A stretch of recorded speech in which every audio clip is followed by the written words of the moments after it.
राधे राधे। स्वागत है आप सबका मेरे चैनल मेरी आस्था में। हम श्रीमद् भगवद गीता महापुराण का अध्ययन कर रहे हैं, जिसमें हमने प्रीवियस वीडियो में अध्याय दूसरे को हाफ किया था। आज हम उसे कंटिन्यू करके पूरा कर लेते हैं।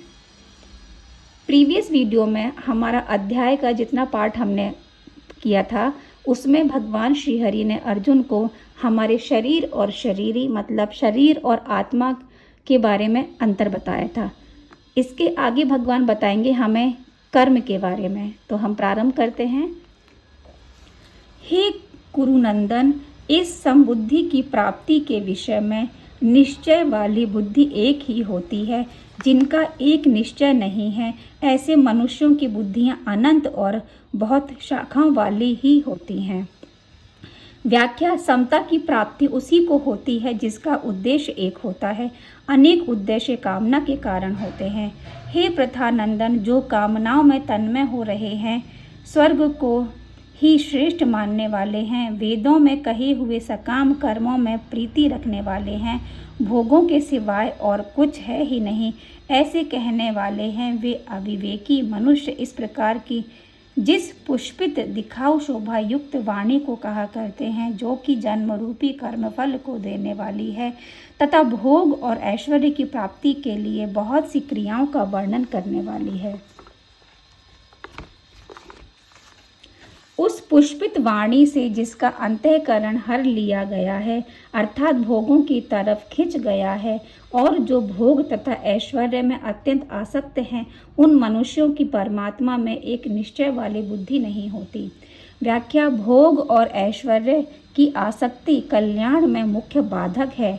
सांसारिक भोगों को भोगने तथा रुपयों आदि का संग्रह करने वाला मनुष्य अपने कल्याण का निश्चय भी नहीं कर सकता, फिर कल्याण करना तो दूर रहा। इसलिए भगवान निष्काम भाव योग का अन्वय व्यतिरेक से वर्णन करते हैं। वेद तीनों गुणों के कार्य का ही वर्णन करने वाले हैं। हे अर्जुन, तू तीनों गुणों से रहित हो जा, राग द्वेषादि द्वंद्वों से रहित हो जा, निरंतर नित्य वस्तु परमात्मा में स्थित हो जा, योग क्षेम की चाहना भी मत रख और परमात्मा परायण हो जा। व्याख्या: भगवान अर्जुन को आज्ञा देते हैं कि वेदों के जिस अंश में सकाम भाव का वर्णन है, उसका त्याग करके तू निष्काम भाव को ग्रहण कर। निष्काम भाव से तू तीनों गुणों से अतीत जन्म मरण से रहित हो जाएगा।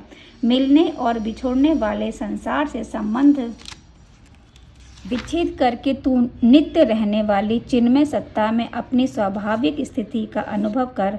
योग अप्राप्त वस्तु की प्राप्ति और क्षेम प्राप्त वस्तु की रक्षा की कामना का भी त्याग कर दे, क्योंकि कामना मात्र बंधन कारक है। पहले 42वें श्लोक में भगवान ने बताया कि जो मनुष्य वेदवादरतः वेदोक्त सकाम कर्मों में रुचि रखने वाले होते हैं, उनकी बुद्धि व्यवसायत्मिका नहीं होती, कारण कि व्यवसायत्मिका बुद्धि के लिए निष्काम होना आवश्यक है। वेद तीनों गुणों के कार्य का वर्णन करने वाले हैं, इसलिए भगवान अर्जुन को तीनों गुणों से रहित होने की आज्ञा देते हैं। निष्त्रय गुण्यो भावार्जुन, वेदोक्त सकाम अनुष्ठानों को करने वाले मनुष्यों को योग क्षेम की प्राप्ति नहीं होती और वे संसार चक्र में पड़े रहते हैं। एवं त्रयी धर्म मनु प्रपन्ना गता गतम काम कामा लभन्ते, संसार चक्र में पड़ने का कारण वेद नहीं है, प्रत्युत कामना है। भगवत परायण साधक को भोग एवं संग्रह की कामना तो दूर रही, योग क्षेम की भी कामना नहीं करनी चाहिए। इसलिए भगवान अर्जुन से कहते हैं कि तू मेरे परायण होकर योग क्षेम की भी कामना का त्याग कर दे, अर्थात सांसारिक अथवा परमार्थिक कोई भी कामना न रखकर सर्वथा निष्काम हो जा।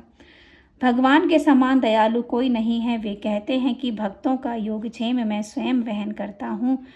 योगक्षेम वहाव्यहम गीता में उनके साधन की संपूर्ण विघ्न बाधाओं को भी दूर कर देता हूँ।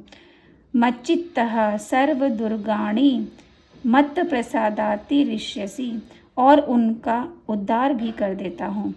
तैषामहम समुद्धारता, अतः भगवान के भजन में लगे हुए साधक को अपने साधन तथा उद्धार के विषय में कोई चिंता नहीं करनी चाहिए। सब तरफ से परिपूर्ण महान जलाशय के प्राप्त होने पर छोटे गड्ढों में भरे जल में मनुष्य का जितना प्रयोजन रहता है अर्थात कुछ भी प्रयोजन नहीं रहता। वेदों और शास्त्रों को तत्व से जानने वाले ब्रह्म ज्ञानी का संपूर्ण वेदों में उतना ही प्रयोजन रहता है अर्थात कुछ भी प्रयोजन नहीं रहता। व्याख्या।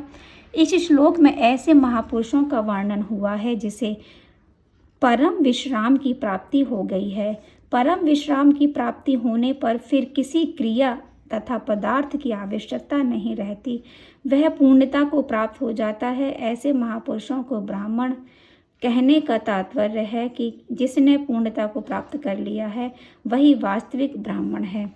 कर्तव्य कर्म करने में ही तेरा अधिकार है, फलों में कभी नहीं। अतः तू कर्म फल का हेतु भी मत बन और तेरी कर्म न करने में भी आसक्ति न हो।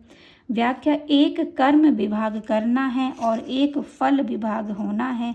करना मनुष्य के अधीन है और होना प्रारब्ध अथवा परमात्मा के अधीन है। प्रारब्ध से अथवा परमात्मा के विधान से मनुष्य को जो कुछ मिला है उसे अपने भोग में न लगाकर दूसरों की सेवा में लगाना मनुष्य का कर्तव्य है। हे धनंजय, तू आसक्ति का त्याग करके सिद्धि असिद्धि में सम होकर योग में स्थित हुआ कर्मों को कर, क्योंकि समत्व ही योग कहा जाता है। व्याख्या। एक वस्तु या व्यक्ति में रोग होगा तो दूसरी वस्तु या व्यक्ति में द्वेष होना स्वाभाविक है। रोग द्वेष के रहते हुए कर्म की सिद्धि असिद्धि में समता का होना असंभव है। राग द्वेष के न रहने पर जो समता आती है उस समता में स्थित रहकर कर्तव्य कर्मों को करना चाहिए। समता को ही योग कहा जाता है। कर्म तो करण सापेक्ष होते हैं पर योग करण निरपेक्ष हैं। इस समता रूपी योग में स्थित साधक कभी विचलित योग भ्रष्ट नहीं होता। बुद्धि योग यानी समता की अपेक्षा सकाम कर्म दूर से अत्यंत ही निकृष्ट हैं। अतः हे धनंजय, तू बुद्धि का आश्रय ले, क्योंकि फल के हेतु बनने वाले अत्यंत दीन हैं। व्याख्या। योग की अपेक्षा कर्म दूर से ही निकृष्ट है, उनकी परस्पर तुलना नहीं हो सकती। योग नित्य निरंतर ज्यों का त्यों रहने वाला अविनाशी है और कर्म आदि अंत वाला नाशवान है, फिर उनकी तुलना हो ही कैसे सकती है। इसलिए कर्मों का आश्रय ना लेकर योग का ही आश्रय लेना चाहिए। योग की प्राप्ति कर्मों के द्वारा नहीं होती, प्रत्युत कर्म और कर्म फल के साथ संबंध विच्छेद होने पर होती है। कर्मों का आश्रय जन्म मरण देने वाला और योग का आश्रय मुक्त करने वाला है। बुद्धि से युक्त मनुष्य यहाँ पुण्य और पाप दोनों का त्याग कर देता है। अतः तू योग में लग जा, क्योंकि कर्मों में योग ही कुशलता है। व्याख्या। समता में स्थित मनुष्य जल में कमल की भांति संसार में रहते हुए भी पाप पुण्य दोनों से नहीं बंधता, अर्थात मुक्त हो जाता है। वही जीवन मुक्ति है। पूर्व श्लोक में आया है कि योग की अपेक्षा कर्म दूर से ही निकृष्ट है, इसलिए मनुष्य को समता में स्थित होकर कर्म करने चाहिए, अर्थात कर्म योग का आचरण करना चाहिए। महत्व योग समता का ही है, कर्मों का नहीं। कल्याण करने की शक्ति योग कर्म योग में है, कर्मों में नहीं। बुद्धि योग और बुद्धि योग ये तीनों ही शब्द गीता में कर्मयोग के लिए आए हैं।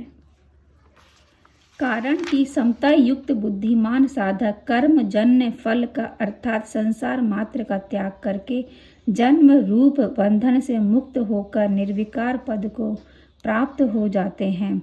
व्याख्या। समता में स्थित होकर कर्म करने वाले अर्थात कर्म योगी साधक जन्म मरण से रहित होकर परमात्म तत्व को प्राप्त हो जाते हैं। अतः कर्म योग मुक्ति का स्वतंत्र साधन है।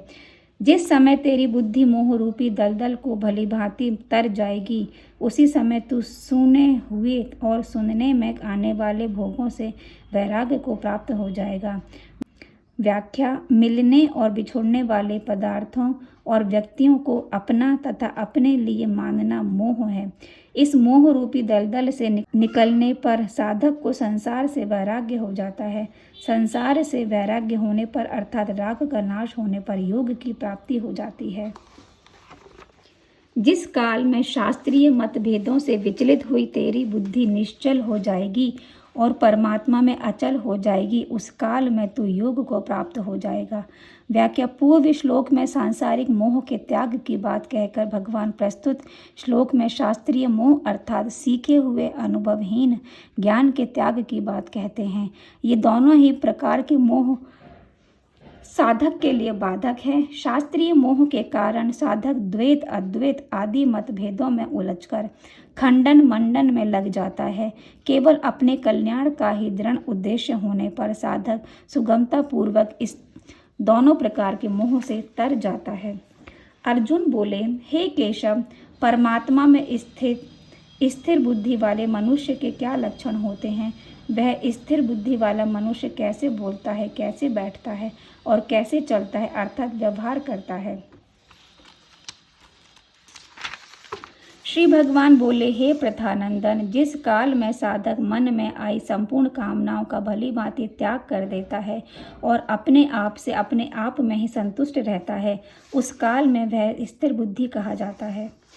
व्याख्या। मन की स्थिरता की अपेक्षा बुद्धि की स्थिरता श्रेष्ठ है, क्योंकि मन की स्थिरता से तो लौकिक सिद्धियां प्रकट होती हैं, पर बुद्धि की स्थिरता से कल्याण हो जाता है। मन की स्थिरता है वृत्तियों का निरोध और बुद्धि की स्थिरता है उद्देश्य की दृढ़ता। त्याग उसी का होता है जो वास्तव में सदा से ही त्यक्त है। कामना स्वयंगत न होकर मनोगत है, परंतु मन के साथ तादात्म्य में होने के कारण कामना स्वयं में दिखने लगती है।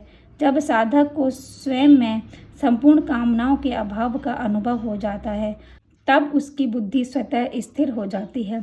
दुखों की प्राप्ति होने पर जिसके मन में उद्वेग नहीं होता और सुखों की प्राप्ति होने पर जिसके मन में स्पृहा नहीं होती तथा जो राग भय और क्रोध से सर्वथा रहित हो गया है, वह मननशील मनुष्य स्थिर बुद्धि कहा जाता है। सब जगह आसक्ति रहित हुआ जो मनुष्य उस शुभ अशुभ को प्राप्त करके ना तो प्रसन्न होता है और ना द्वेष करता है, उसकी बुद्धि स्थिर है। जिस तरह कछुआ अपने अंगों को सब ओर से समेट लेता है, ऐसे ही जिस काल में वह यह कर्म योगी इंद्रियों के विषयों से इंद्रियों को सब प्रकार से हटा लेता है, तब उसकी बुद्धि स्थिर हो जाती है।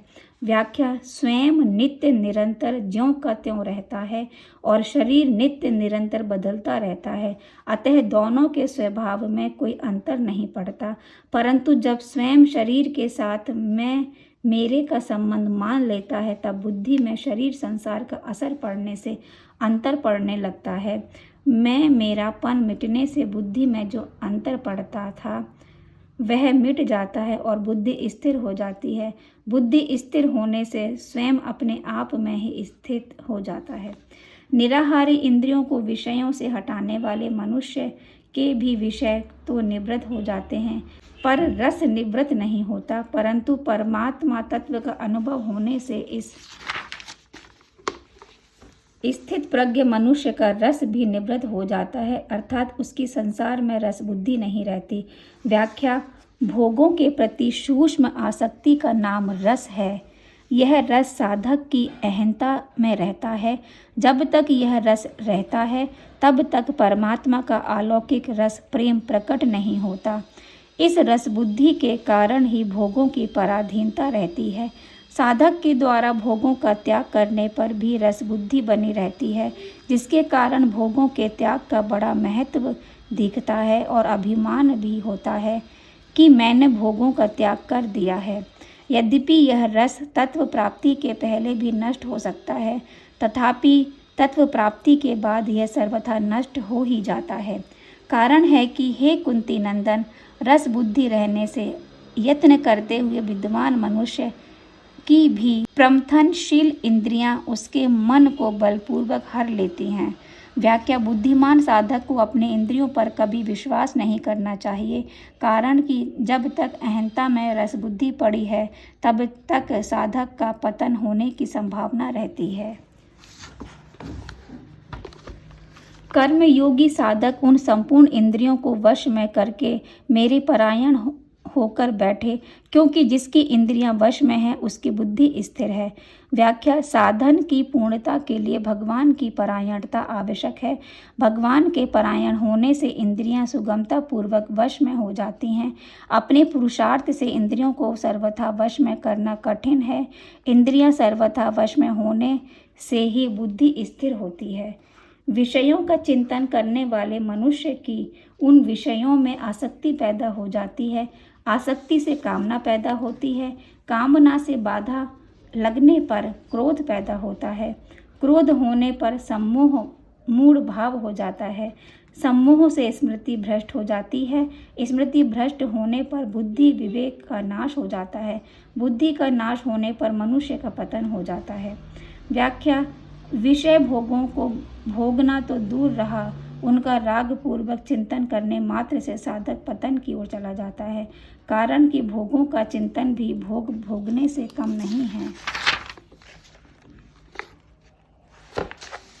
परंतु वशीभूत अंतःकरण वाला कर्म योगी साधक राग द्वेष से रहित अपने वश में की हुई इंद्रियों के द्वारा विषयों का सेवन करता हुआ निर्मलता को प्राप्त हो जाता है। निर्मलता प्राप्त होने पर साधक के संपूर्ण दुखों का नाश हो जाता है और ऐसे शुद्ध चित्त वाले साधक की बुद्धि निसंदेह बहुत जल्दी परमात्मा में स्थिर हो जाती है। व्याख्या: यदि विषयों में राग बुद्धि ना हो तो शास्त्र विहित भोगों का सेवन करते हुए भी पतन नहीं होता, प्रत्युत उत्थान ही होता है। जिसके मन इंद्रियां संयमित नहीं है, ऐसे मनुष्य की व्यवसायित्मिकता बुद्धि नहीं होती और उस अयुक्त मनुष्य में निष्काम भाव अथवा कर्तव्य परायणता का भाव नहीं होता। निष्काम भाव ना होने से उसको शांति नहीं मिलती, फिर शांति रहित मनुष्य को सुख कैसे मिल सकता है। व्याख्या: कर्म योग में निष्काम भाव की मुख्यता है। निष्काम भाव के लिए मन और इंद्रियों का संयम तथा एक निश्चय वाली बुद्धि का होना आवश्यक है। अशांति का मूल कारण कामना है। जब तक मनुष्य के भीतर किसी प्रकार की कामना है तब तक उसे शांति नहीं मिल सकती। कामना युक्त चित्त सदा अशांत ही रहता है, कारण कि अपने अपने विषयों में विचरती हुई इंद्रियों में से एक ही इंद्रिय जिस मन को अपना अनुगामी बना लेती है, वह अकेला मन जल में नौका को वायु की तरह उसकी बुद्धि को हर लेता है। व्याख्या: जब तक साधक की बुद्धि एक उद्देश्य में दृढ़ नहीं होती तब तक संपूर्ण इंद्रियों का तो कहना ही क्या है। एक ही इंद्रिय मन को हर लेती है और मन बुद्धि को हर कर उसे भोगों में लगा देता है। इसलिए हे महाबाहो, जिस मनुष्य की इंद्रियां इंद्रियों के विषयों से सर्वथा वश में ही हुई हैं, उसकी बुद्धि स्थिर है। संपूर्ण प्राणियों की जो रात परमात्मा से विमुखता है, उसमें संयमी मनुष्य जागता है, और जिसमें सब प्राणी जागते हैं, भोग और संग्रह में लगे रहते हैं, वह तत्व को जानने वाले मुनि की दृष्टि में रात है। व्याख्या: अब भगवान सांख्य योग की दृष्टि से कहते हैं, क्योंकि परिणाम में कर्म योग तथा सांख्य योग एक ही है। लोग जिस परमात्मा की तरफ से सोए हुए हैं, वह तत्वज्ञ महापुरुष और सच्चे साधकों की दृष्टि में दिन के प्रकाश के समान है। सांसारिक लोगों का तो पारमार्थिक साधक के साथ विरोध होता है, पर पारमार्थिक साधक का सांसारिक लोगों के साथ विरोध नहीं होता।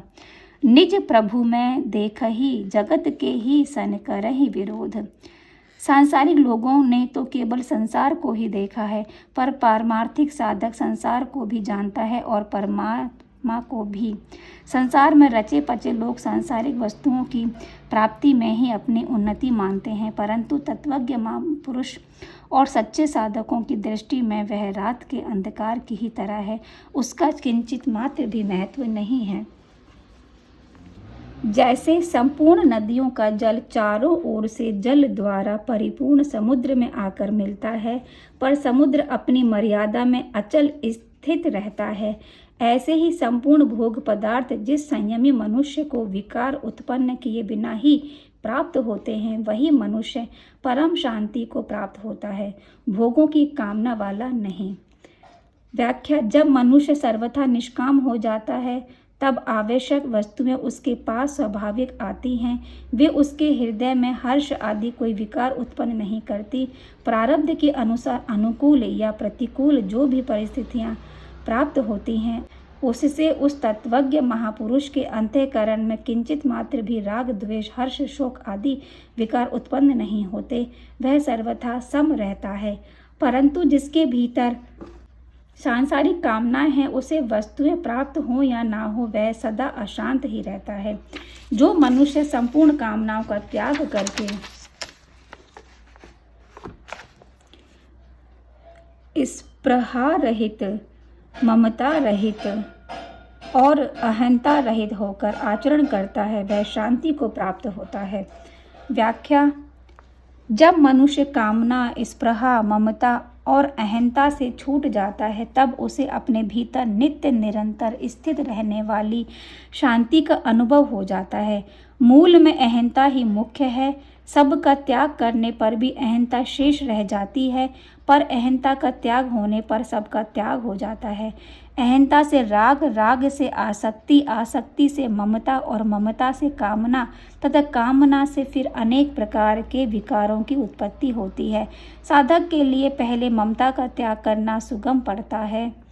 ममता का त्याग होने पर कामना, स्पृहा और अहंता का त्याग करने की सामर्थ्य आ जाती है। वास्तव में हम कामना, स्पृहा, ममता और अहंता से रहित हैं। यदि हम इनसे रहित न होते तो कभी इनका त्याग ना कर पाते, और भगवान भी इनके त्याग की बात नहीं करते। सुषुप्ति में अहंता आदि के अभाव का अनुभव सबको होता है, पर अपने अभाव का अनुभव कभी किसी को नहीं होता। मूल में कामना, स्पृहा, ममता और अहंता की सत्ता है ही नहीं। नासतो विद्यते भावः। हमारा स्वरूप चिन्मय सत्ता मात्र है। चिन्मय सत्ता मात्र में कामना, स्पृहा, ममता और अहंता होने का प्रश्न ही पैदा नहीं होता। ये कामना आदि जड़ में ही रहते हैं, चेतन तक पहुँचते ही नहीं। चिन्मय सत्ता ज्यों की त्यों रहती है। कामना, स्पृहा आदि निरंतर नहीं रहते, प्रत्युत बदलते रहते हैं। यह सबका अनुभव है। प्रत्येक जन्म में कामना, स्पृहा आदि अलग अलग थे। इस जन्म में भी बचपन में कामना, स्पृहा आदि अलग थे, अब अलग हैं। हम उन्हें छोड़ते और पकड़ते रहते हैं। पहले खिलौने की कामना थी, फिर रुपयों की कामना हो गई। पहले माँ में ममता थी, फिर पत्नी में ममता हो गई। इस प्रकार कामना, स्पृहा, ममता आदि का आना जाना, उत्पत्ति, विनाश, संयोग, वियोग, आरंभ, अंत आदि होता रहता है, पर सत्ता मात्र स्वरूप का आना जाना आदि होता ही नहीं। जो वस्तु है ही नहीं, उसे हमने पकड़ लिया, अर्थात उसे सत्ता और महत्ता दे दी। यही हमारी सबसे बड़ी भूल है। इस भूल को मिटाने की जिम्मेदारी हम पर ही है। तभी भगवान इनका त्याग करने की बात कहते हैं, अन्यथा जो है ही नहीं उसका त्याग स्वतः सिद्ध है। जो स्वतः सिद्ध है उसे ही प्राप्त करना है। नया निर्माण कुछ नहीं करना है। नया निर्माण ही हमारे बंधन का, दुखों का कारण बनता है। हे प्रथानंदन, यह ब्राह्मी स्थिति है। इसको प्राप्त होकर कभी कोई मोहित नहीं होता। इस स्थिति में यदि अंतकाल में भी स्थित हो जाए तो निर्माण शांत ब्रह्म की प्राप्ति हो जाती है। व्याख्या है: अहंता रहित होने पर मनुष्य ब्राह्मी स्थिति को प्राप्त हो जाता है। उसकी अपनी कोई स्वतंत्र स्थिति नहीं रहती। इस ब्राह्मी स्थिति की प्राप्ति एक बार और सदा के लिए होती है, कारण कि बाह्य में हमारी स्वतः स्वाभाविक स्थिति है, पर अहंकार के कारण इसका अनुभव नहीं होता। मैं हूँ मिट जाए और है रह जाए, यही ब्राह्मी स्थिति है। हे सत्ता मात्र हमारा स्वरूप है, अतः मैं पन को मिटाना नहीं है, प्रत्युत उसे अपने में स्वीकार नहीं करना है। जिसकी सत्ता विद्यमान ही नहीं है, उसे मिटाने का प्रयत्न करना उल्टे उसे सत्ता देना है। यह सिद्धांत है कि जो वस्तु मिलने और बिछुड़ने वाली तथा उत्पन्न और नष्ट होने वाली होती है, वह हमारी तथा हमारे लिए नहीं हो सकती। शरीर तो मिलने बिछुड़ने वाला तथा उत्पन्न नष्ट होने वाला है, पर स्वयं मिलने बिछुड़ने वाला तथा उत्पन्न नष्ट होने वाला नहीं है। अतः साधक दृढ़तापूर्वक इस सत्य को स्वीकार कर ले कि मैं स्वयं त्रिकाल में भी शरीर नहीं हूँ, शरीर मेरा नहीं है तथा मेरे लिए भी नहीं है। निर्माण शब्द के दो अर्थ होते हैं, लुप्त खोया हुआ और विश्राम शांत। अतः खोए हुए ब्रह्म को पा लेना तथा परम विश्राम को प्राप्त कर लेना ही निर्माण ब्रह्म की प्राप्ति है। निर्माण शब्द का एक अर्थ शून्य भी होता है। शून्य अभाव का वाचक नहीं है। शून्य का तात्पर्य है जो ना सत हो, ना असत हो, ना सदसत हो और ना सदसत से भिन्न हो, अर्थात जो निर्वचनीय तत्व हो। अतसत तत्वम सद सदु भयानु अभयात्मक चतुष्कोटि विनिर्मुक्त शून्यमेव सर्वदर्शन संग्रह। क्रिया मात्र का संबंध संसार के साथ है। हमारा स्वरूप अक्रिय है, इसलिए शरीर के द्वारा हम अपने स्वरूप के लिए कुछ नहीं कर सकते। शरीर के द्वारा हम कोई भी क्रिया करेंगे तो वह संसार के लिए ही होगी, अपने लिए नहीं। पूर्व पक्ष, तो फिर हम अपने लिए क्या कर सकते हैं? उत्तर पक्ष, हम अपने लिए अपने द्वारा निष्काम, निष्पर, निष्प्रह, निर्मम और निरहंकार हो सकते हैं। क्यों हो सकते हैं? क्योंकि हम वास्तव में स्वरूप से निष्काम, निष्प्रह, निर्मम और निरहंकार हैं। ये हमारा द्वितीय अध्याय संपूर्ण होता है। जैसा कि मैं अपनी वीडियोस में हमेशा कहती हूँ कि भगवान की कथाएं या भगवान के बारे में पढ़ने से हमारा मन वचन शुद्ध होता है और हम जो अपने सही धर्म की राह से भटक जाते हैं, उस भटकने पर विराम लग जाता है। हम कोशिश करने लग जाते हैं कि हम सतमार्ग पर चलकर ही कार्य करें।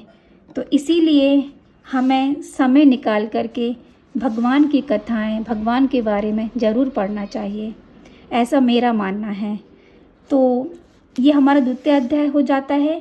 हम मिलेंगे आपसे अगले वीडियो में तृतीय अध्याय के साथ में। तब तक के लिए आप सबको मेरी राधे राधे।